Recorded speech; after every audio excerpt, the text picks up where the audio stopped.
product. It's a heavy product. It's done heavy product. She went to China, and she actually went to China, met 2 suppliers over there. They took her out for lunch, took her out for dinner, showed her around the town, gave her a little tour, got the really good price, really good connection with them.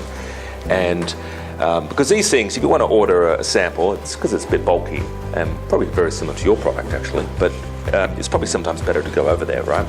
Because she's in Perth, it's like a cheap flight over there.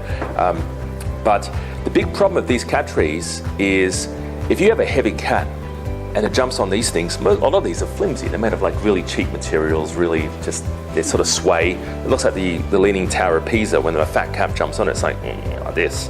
And it's very flimsy. So she breeds this particular type of heavy cat, and when it jumps on it, it's fine. So she went to China, made sure it's sturdy material, that the carpet was just beautiful, like the fur on the particular product.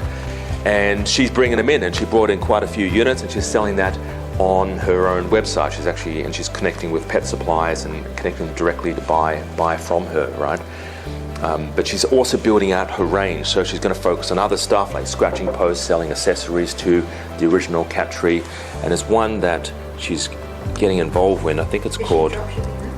No, she's got this in, but she's going to drop ship and test out a few other products though. It's called a forest, the cat tree forest. This is insane. This one right here. Look at this. How amazing is this? This is the next level.